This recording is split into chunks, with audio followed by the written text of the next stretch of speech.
Bagasse से बड़ी खबर है, जहां वाल्मीकि टाइगर रिजर्व में तेंदुआ की मौत हो गई है। मौत की वजह की जांच के लिए टीम पहुंची हुई है। मदनपुर जंगल में तेंदुआ की मौत हो गई है। वन संरक्षक डॉक्टर नेशामणि ने इसकी पुष्टि की है। तेंदुआ की मौत पर वन विभाग अलर्ट है, टीम भी पहुंची हुई है और इस मौत की जांच की जा रही कि आखिर कैसे इस तेंदुआ की मौत हुई है। खबर बेगूसराय से। बेगूसराय सदर अस्पताल के SNUC वार्ड है। बच्चा चोरी मामले में बड़ा खुलासा हुआ है। बच्चा चोरी की मास्टरमाइंड SNCU की सुरक्षा में लगी महिला गार्ड ही निकली है। आरोप यह है कि उसने 10,000 रुपए के लिए जन्म के दूसरे दिन ही नवजात की चोरी की साजिश रची। मामले के सामने आने के कुछ ही घंटे के बाद पुलिस ने न केवल बच्चे का रेस्क्यू कर लिया, बल्कि आरोपी सुरक्षा गार्ड सहित 3 आरोपी को गिरफ्तार कर जेल भी भेज दिया। बता दें आपको कि गिरफ्तार लोगों में बच्चा चोरी करने वाली महिला, बच्चे को खरीदने वाली महिला और सुरक्षाकर्मी शामिल है। बच्चा चोरी के लिए 60 गांठ भी की गई थी और बता दें कि 60,000 का सौदा इसमें हुआ था। पुलिस की कार्रवाई में सदर अस्पताल से बच्चा चोरी के नेटवर्क का बड़ा खुलासा हुआ है। हालांकि आरोपी सुरक्षाकर्मी ने खुद को निर्दोष बताया है। खबर दरभंगा से, जहां बहेड़ी के कस्तूरबा गांधी बालिका आवासीय विद्यालय में एक छात्रा का शव मिलने से हड़कंप मच गया। छात्रा का शव कमरे में खिड़की में दुपट्टे से लटका मिला था। इस घटना को हत्या या आत्महत्या दोनों एंगल से जोड़कर देखा जा रहा है। मृतक के पिता ने इसे हत्या करार देते हुए हॉस्टल की वार्डन की गिरफ्तारी की मांग की है। दरभंगा सदर के SDM ने इसे पहली नजर में सुसाइड माना है। हालांकि इसकी पुष्टि के लिए पोस्टमार्टम रिपोर्ट का इंतजार किया जा रहा है। DM के निर्देश पर मेडिकल बोर्ड बनाया गया है, जिसकी निगरानी में पोस्टमार्टम कराया जा रहा है। देख रहे हैं कि पहले से ही लड़की के पिता को धमकी दिया जा रहा है और कहा जा रहा था कि आप कुछ नहीं कीजिए, आपको पैसा मिल जाएगा। और कल से लेकर के आज तक जो प्रशासन की रवैया रही है वो नकारात्मक रही है। ना एक पुलिसकर्मी यहाँ पर मैं पोस्टमार्टम के लिए लाश के साथ आए, ना कोई बच्चे को गार्जियन के साथ विदा कर दिया गया। और अभी सारे प्रशासन महकमा यहाँ पर आए हुए हैं, लेकिन कार्रवाई का कोई कोशिश नहीं किया जा रहा है सिवाय लिपापोती के। परिजन से बात हुई, परिजनों की आशंका है कि उसकी हत्या की जा सकती है, इसीलिए सारे बंधुओं को गहन से जांच किया जा रहा है। इसीलिए मेडिकल बोर्ड का भी गठन किया गया है। Executive magistrate as well as judicial magistrate के प्रेजेंस में पोस्टमार्टम कराया जा रहा है, ताकि किसी तरह की कोई भी संभावना हो तो वो क्लियरली सामने आ जाए। बट मेरे अनुसार प्रथम दृष्टया बाकी डॉक्टर्स से बात करने से और सब लोगों से बात करने से आत्महत्या का मामला ही प्रतीत होता है। मुजफ्फरपुर में रेलवे की नौकरी मामले में एक बड़े फ्रॉड का खुलासा हुआ था, जिसमें मास्टरमाइंड सचिंद्र शर्मा को गिरफ्तार किया गया था। मामले में प्रसिद्ध गायिका सोनू मुस्कान का भी नाम सामने आया था और इस मामले में अब बड़ी कार्रवाई करते हुए मुजफ्फरपुर पुलिस ने बोकारो से एक अन्य आरोपी को गिरफ्तार किया है। सिटी ASP ने यह बताया कि पीड़ित युवकों की निशानदेही पर सासाराम और बोकारो में जांच की गई, जहां ट्रेनिंग सेंटर चलाने की जानकारी मिली थी। बोकारो से अमित कुमार को गिरफ्तार किया गया, जिसका नाम कैंडिडेट का फर्जी मेडिकल और डॉक्यूमेंट वेरिफिकेशन कराना था और उसके पास बोकारो के SAIL का फर्जी आई कार्ड भी था। बता दें आपको कि मुजफ्फरपुर के सौरभ और मोहन ने बेला थाने में आवेदन देकर रेलवे में नौकरी के नाम पर 7 से 8 लाख रुपए ठगे जाने की शिकायत की थी और इसके बाद पुलिस ने मास्टरमाइंड को गिरफ्तार किया था। मुख्य अभियुक्त था, उसके द्वारा रेलवे में नौकरी का झांसा दिया जाता था। तत्पश्चात उसको जॉइंट लेटर भी जारी कर दिया जाता था और तब उस व्यक्ति से कहा जाता था कि आपकी नौकरी पक्की हो गई है और आप मेडिकल कराने के लिए बोकारो में जाइए, आप स्टील अथॉरिटी ऑफ इंडिया के प्लांट में। तो वहाँ जो व्यक्ति इनका मेडिकल करवाता था, जो लाइजनिंग करता था, उस व्यक्ति की आज गिरफ्तारी हुई है और उस व्यक्ति को ट्रांजिट रिमांड पर लाते हुए हम लोगों को 48 आवर्स का ट्रांजिट रिमांड मिला था और उसमें हमने इंटरोगेशन किया। पूछताछ के क्रम में बहुत सारी चीजें आई हैं। मुजफ्फरपुर में लोगों को जख्मी करने वाले तीसरे गोल्डन जयकाल की सड़क दुर्घटना में मौत हो गई। वन विभाग की टीम ने जयकाल की डेड बॉडी को कब्जे में ले लिया। बता दें कि मुजफ्फरपुर के मुशहरी प्रखंड और कुर्नी प्रखंड में एक के बाद एक कई लोगों पर गोल्डन जयकाल ने हमला कर जख्मी कर दिया था। वन विभाग की टीम गोल्डन जयकाल को खोजने में जुटी थी। एक के बाद एक कुल 3 गोल्डन जयकाल की सड़क हादसे में मौत के बाद अब लोगों ने राहत की सांस ली है।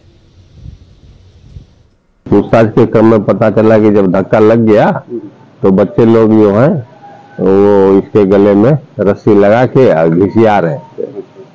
तो हमने बोला कि भाई ऐसा तो नहीं करना चाहिए, आप लोगों को मना करना चाहिए था, लेकिन अब सब लोगों की सोच अलग अलग है, इसको हम बदल नहीं सकते। तो वो तो पशु है, मरने के बाद भी उसके साथ क्रूरता किया गया, ये अच्छी बात नहीं है। हम अभी इसका पोस्टमार्टम करेंगे और ये मृत्यु का सही कारण का जानने का कोशिश करेंगे।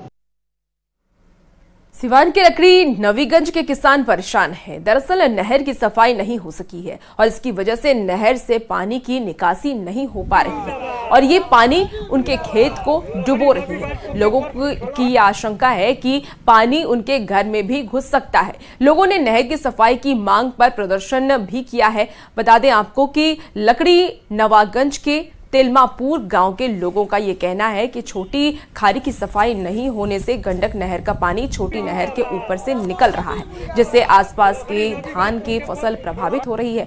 लोगों ने प्रशासन से मामले की जांच कराने की मांग की है। कहीं पानी ही नहीं है, यहाँ पानी के मारे सारे किसान तबाह है, उनके घर में पानी घुस गया, फसल बर्बाद है। एक लगभग कितना का लगभग 10 एकड़ से बेसी जमीन होगा। हम मापी तो नहीं किए हैं, अंदाज लगा लीजिए। 10 एकड़ से ज्यादा का जो है धान गल गया धान गल के खत्म हो गया। गेहूं भी बोने लायक नहीं है। यहाँ पर नापी किया जाए कितना पानी ठहरा हुआ है, जबकि पानी का निकास यहाँ है बंद कर दिया गया। पटना के ऐतिहासिक गांधी मैदान में बैठी दो नाबालिग लड़कियों से छेड़खानी करना दो मंचलों को महंगा पड़ गया। लड़कियों के विरोध के बाद मौके पर मौजूद दोनों के अभिभावकों ने मंचलों को पकड़ लिया और गांधी मैदान थाने ले आए। दोनों मंचलों को गिरफ्तार कर लिया गया। साथ ही दूसरे मंचले को भी चेतावनी दी गई है कि छेड़खानी करने पर कड़ी कानूनी कार्रवाई की जाएगी। हैरानी की बात यह है कि छेड़खानी करने वाले दोनों आरोपी भी नाबालिग हैं, इसलिए उन्हें मीडिया के सामने नहीं लाया जा रहा है। कागजी कार्रवाई पूरी करने के बाद पुलिस उन्हें कोर्ट में पेश करने की तैयारी में जुट गई है। दोनों बच्ची अपने गार्जियन के साथ शायद हो सकता है मेला लगा हुआ है तो मेला देखने आई होंगी और इसी में बैठी हुई थी और गार्जियन बगल में बैठे हुए थे। बगल में किसी से बात कर रहे थे, इसी बीच में दो लड़का करके आई लव यू बोल। को पकड़ लिया गया है, गार्जियन लोग खुद पकड़ के लिए। पुलिस सख्त कार्रवाई करेगी। पुलिस की 2400 घंटा गांधी मैदान के बाहर अंदर मेरी पेट्रोलिंग चलते रहती है। ऐसे मनचले युवकों पर कड़ी निगरानी है। पटना में पहली बार नवजात बच्ची के एक साथ जुड़े आहार नाल और श्वास नली का सफल ऑपरेशन किया गया। जन्म के तुरंत बाद जांच से पता चला कि बच्ची के आहार नाल और श्वास नली आपस में जुड़ी है, जिससे बच्ची ठीक ढंग से सांस नहीं ले पा रही है। बता दें आपको कि डॉक्टर संजीव कुमार सुमन और सर्जन डॉक्टर अशोक नंद ठाकुर ने बच्ची का ऑपरेशन किया। अब ऑपरेशन के बाद बच्ची पूरी तरह स्वस्थ है।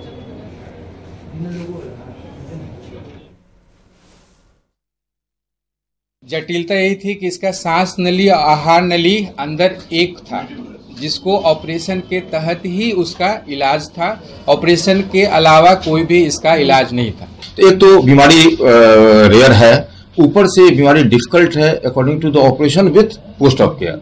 तो हम लोगों ने इसको ऑपरेशन पोस्ट किया। इसमें हम लोग थोरेक्स को ओपन करते हैं, एब्डोमेन थोरेक्स, और जो सांस से नली से जो आहार नली जुड़ी हुई थी उसको अलग करके जो ऊपर वाला जो बंद पार्ट था उसको ओपन करके दोनों को जोड़ा गया। उसके बाद इसको हम लोगों ने वेंटिलेटर पे रखा। वेंटिलेटर पे रखने के बाद बहुत बार इसका एक बीच में वेंटिलेटर पर रहता है बच्चा, तो कभी उसका सांस रुकने लगता है या ट्यूब ब्लॉक होता है। बहुत बार रात में ये आए हैं और रात में 2 बजे भी आकर के उसको देख करके उसको ट्यूब वगैरह ठीक किया गया है। मुजफ्फरपुर में कुर्नी प्रखंड के रामचंद्रा चौक के पास कुआं में एक अजीब जानवर दिखा। इसे देखने के लिए लोगों की भीड़ जुट गई। वन विभाग की टीम भी मौके पर पहुंची और उस जानवर का सुरक्षित रेस्क्यू कर अपने साथ ले गई।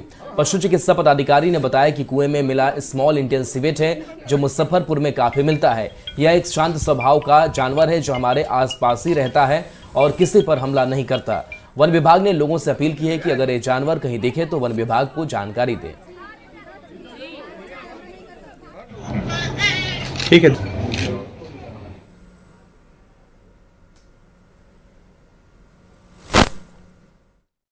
मनुष्य के नजर से दूर रहते हैं। इस तरह का अपने देखे हुए जानवर के अलावे अनदेखे जानवर को देख के कौतूहल जाग जाता है और डर जाते हैं। तो ये हम लोगों का काम है कि लोगों को जागरूक करना कि ये जानवर ऐसा होता है, ये जानवर ऐसा होता है, आप इससे डरे नहीं। और आज से देश में स्वच्छ भारत मिशन अभियान के तहत विशेष स्वच्छता अभियान की शुरुआत हो गई है। यह अभियान 17 सितंबर से 2 अक्टूबर तक चलेगा और इसका उद्देश्य स्वच्छता के प्रति लोगों को जागरूकता बढ़ाना है। और इस अभियान की सफलता के लिए बॉलीवुड अभिनेता और गोपालगंज के बेलसर निवासी पंकज त्रिपाठी ने एक वीडियो शेयर कर लोगों से अभियान का हिस्सा बनने की अपील की है। उन्होंने ये भी कहा कि यह हमारे आने वाले पीढ़ियों के लिए बहुत जरूरी है। 17 सितंबर से लेकर 2 अक्टूबर तक पूरे भारत में स्वच्छ भारत मिशन के तहत अभियान चलावल जाता है। यही में के तहत गोपालगंज के भी ग्रामीण शहरी इलाका के हर नागरिक से ये आग्रह बा कि रुआ अपन घर के आस पास सामाजिक स्थल कार्यालय ये सबके साफ सफाई राखी, क्योंकि गंदगी केहू के पसंद ना आवेला। तो ये अभियान से जुड़ी। और एक और बहुत बढ़िया बात बा कि अपना माँ के नाम पे एक पेड़ लगाई, कितना अच्छा बात बाटे। हम खुद हमारे ख्याल से 1 साल पहले अपना गांव में 400-500 पेड़ लगा के आई नहीं, जिनमें से 300-350 गई बा। और फिलहाल इस बुलेटिन में इतना ही। खबरों का सिलसिला न्यूज़ 18 बिहार झारखंड पर जारी है।